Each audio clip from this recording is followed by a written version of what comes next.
पहले दिसंबर के महीने में पूरे भारत में लोग जमीन पे सोते थे, क्योंकि दिसंबर के महीने में ही गुरु गोविंद सिंह जी के 4 साहिबजादों का बलिदान हुआ था। 2 साहिबजादे युद्ध में मारे गए थे और 2 साहिबजादों को जिंदा चिनवा दिया गया। और ये इसलिए हुआ था कि गुरु गोविंद सिंह जी और 4 साहिबजादे धर्मांतरण के खिलाफ बोल रहे थे। वो कन्वर्ट नहीं हो रहे थे, इसलिए उनको डराने के लिए, उनको धमकाने के लिए ये सारा का सारा खेल रचा गया। अपने लोगों ने भी विश्वासघात किया था। दुर्भाग्य देखिए, जिस धर्मांतरण को रोकने के लिए 4 साहिबजादों ने बलिदान दिया, वो धर्मांतरण आज तक खत्म रुका नहीं है। देश आजाद हो गया लेकिन धर्मांतरण नहीं रुका।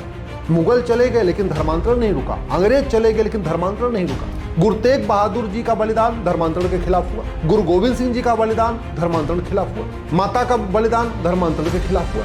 4 साहिबजादों का बलिदान धर्मांतरण के खिलाफ हुआ। हम आजाद हो चुके हैं, 75 साल बीत चुका है। इसके बावजूद हमने पार्लियामेंट में ऑफेंस रिलेटिंग टू कन्वर्जन के नाम से न तो कोई नया कानून बनाया और न एग्जिस्टिंग कानून में ऑफेंस रिलेटिंग टू कन्वर्जन के नाम से कोई चैप्टर जोड़ा। इस देश में धर्मांतरण हमारी राष्ट्र की सुरक्षा के लिए खतरा है, और राष्ट्र की सुरक्षा के लिए जो खतरा होता है उससे निपटने के लिए हमारे पास एक कानून है, एनएसए, नेशनल सिक्योरिटी एक्ट। लेकिन इस कानून में हमने कहीं लिखा ही नहीं है कि धर्मांतरण राष्ट्र की सुरक्षा के लिए खतरा है। हमने अनलॉफुल एक्टिविटी के लिए कानून बना दिया, लेकिन आज तक इस कानून में नहीं लिखा गया कि धर्मांतरण एक अनलॉफुल एक्टिविटी। ऑर्गेनाइज क्राइम से निपटने के लिए बीएनएस के सेक्शन 111 में प्रावधान है, लेकिन हमने धर्मांतरण को ऑर्गेनाइज क्राइम डिक्लेयर नहीं किया। धर्मांतरण अपने आप में एक्ट ऑफ टेररिज्म है, और एक्ट ऑफ टेररिज्म से निपटने के लिए हमारे पास सेक्शन 113 है इस बीएनएस में, लेकिन धर्मांतरण को हमने एक्ट ऑफ टेररिज्म डिक्लेयर नहीं किया। धर्मांतरण अपने आप में वेजिंग वॉर है।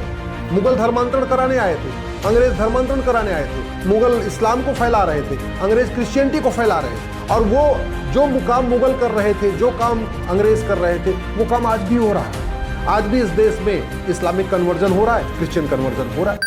मैं भारत को भारतीयता की मान्यता के आधार पर फिर से खड़ा करना चाहता हूं, उस काम में लगा हूं।